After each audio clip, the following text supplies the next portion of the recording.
Capítulo 12 do livro Em seus passos, o que faria Jesus? De Charles M. Sheldon. Obra em domínio público. Leitura em voz alta. Porque eu vim por em dissensão o homem contra seu pai, e a filha contra sua mãe, e a nora contra sua sogra, e assim os inimigos do homem serão os seus familiares. Mateus 10, 35 e 36. Sede, pois, imitadores de Deus, como filhos amados, e andai em amor, como também Cristo vos amou. Efésios 5, 1 e 2. Quando Virginia deixou a carruagem e se caminhou para Loren, não tinha ideia definida a respeito do que faria nem qual seria o resultado de sua ação. Via simplesmente um espírito que provara a alegria de uma vida melhor, escorregando de novo para o antigo inferno de vergonha e de morte. E antes de tocar o braço da rapariga embriagada, perguntara somente: que faria Jesus? Essa pergunta tinha se tornado para ela, bem como para muitas outras pessoas, um hábito de vida. Agarrando Loren, olhava ao redor, e toda a cena que lhe era cruelmente penosa. Pensou primeiro nas moças da carruagem. Podem ir, não esperem por mim. Vou levar minha amiga para casa, disse ela com bastante calma. A jovem do guarda-sol vermelho parecia atônita, ouvindo a palavra amiga, mas nada disse. As outras pareciam ter emudecido. Podem ir, eu não vou voltar com vocês, insistiu Virginia. O cocheiro tocou os animais vagarosamente. Uma das moças inclinou-se um pouco para fora da carruagem. Podemos nós, isto é, você precisa do nosso auxílio? Nós não poderíamos... Não, exclamou Virginia. Vocês não podem me ajudar em nada. A carruagem partiu e Virginia ficou só com a sua protegida. Muitas faces entre a multidão eram simpáticas. Não eram todos cruéis ou brutais. O Divino Espírito suavizara uma boa parte do retângulo. Onde mora ela? Perguntou Virginia. Ninguém respondeu. Virginia lembrou-se depois, quando teve vagar, para pensar em tudo aquilo que o retângulo mostrara uma indelicadeza com seu triste silêncio, que honraria o bairro aristocrático. Pela primeira vez lembrou-se de que aquele ser imortal, arremessado como um náufrago nas praias do inferno terrestre, chamado álcool, não tinha um canto que pudesse chamar de lar. Loren de repente arrancou o braço das mãos de Virginia com tal violência que quase a derrubou. Não me toque, deixe-me ir para o inferno. É a ele que pertenço. O diabo está à minha espera. Ei-lo!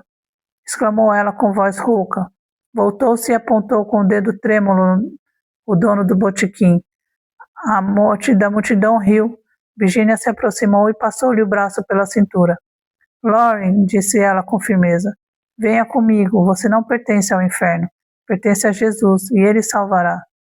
Você, venha. Repentinamente, Loren começou a chorar. Ela estava em parte despertada pelo choque de encontrar Virginia. Esta de novo lançou ao redor um olhar interrogador. Onde mora o Sr. Grey? Diversas vozes indicaram-lhe a direção. Venha, Loren, quero que venha comigo à casa do Sr. Grey, disse ela, ainda amparando a desequilibrada e trêmula criatura que soluçava, chorava e agarrava agora Virginia com força igual a que fizera antes para se libertar. Assim as duas atravessaram o retângulo, dirigindo-se para a casa do evangelista. A cena parecia impressionar o povo profundamente. O espetáculo de uma mulher embriagada geralmente deixava o bairro indiferente, mas o fato de uma das moças mais ricas, elegantes e belas de Raymond se preocupar com uma das criaturas mais vis do retângulo era um acontecimento que dava importância e uma certa dignidade à própria Loren. O retângulo costumava rir e gracejar quando via Loren, completamente embriagada, rolar na sarjeta, mas vê-la passar parada por uma moça da mais alta sociedade era bem diferente e enchia-o de orgulho e admiração. Quando chegaram à casa do Sr. Grey, uma senhora lhe disse que ele e sua esposa tinham saído e não voltariam antes das 6. Virginia nada havia planejado, além de um pedido aos Grey para que tomassem conta da moça por algum tempo, ou lhe achasse um lugar seguro até passar a embriaguez. Agora estava ali, parada diante da porta e não sabia realmente o que fazer. Lauren caíra nos degraus com um ar estonteante e escondera a face entre as mãos. Virginia contemplava com um sentimento que receava se tornasse em aversão. Finalmente, apoderou-se dela um pensamento a que não podia resistir, que lhe impedia de levar Lauren consigo.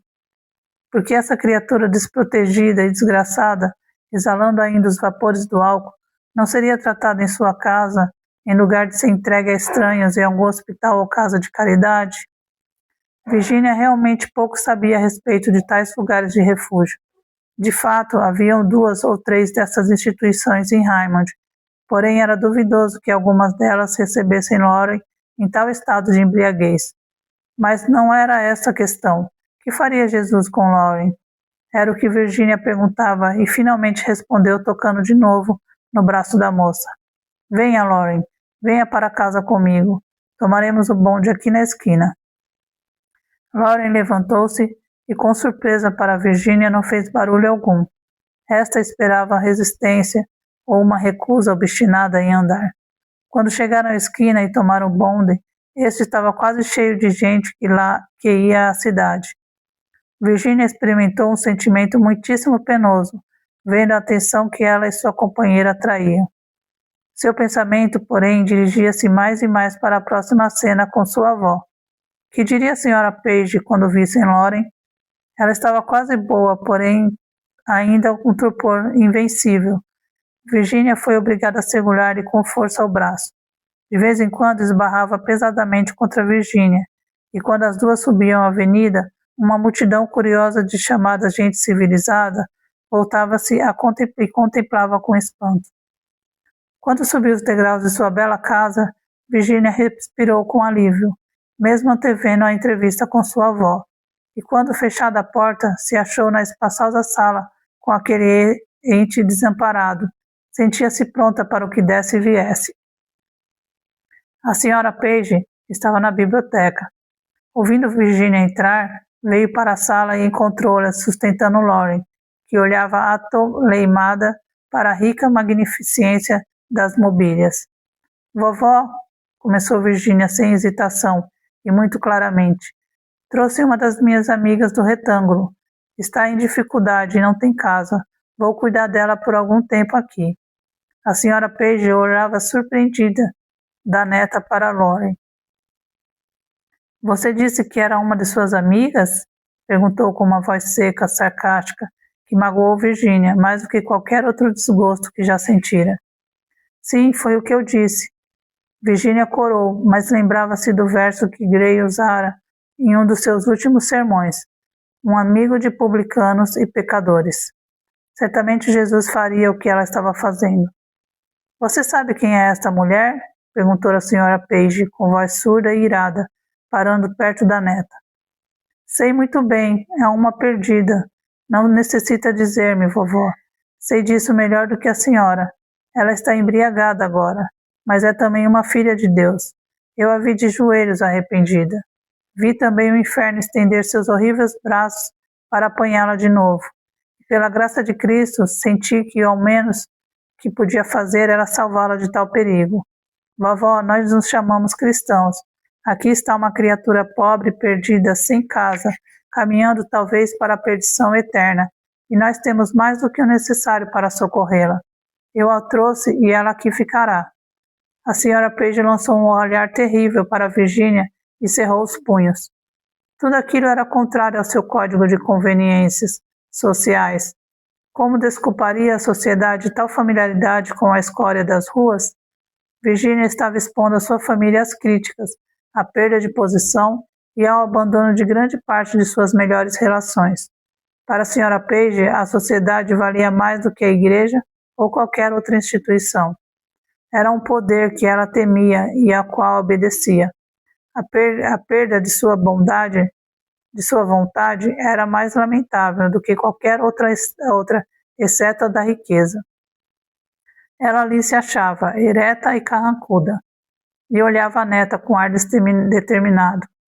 Virginia pousou o braço em Lauren e fitou claramente sua avó, face a face. Você não fará isso, Virgínia. Pode mandá-la para o asilo das mulheres desamparadas. Podemos pagar todas as despesas, mas não convém, por amor à nossa reputação, abrigar semelhante criatura nesta casa.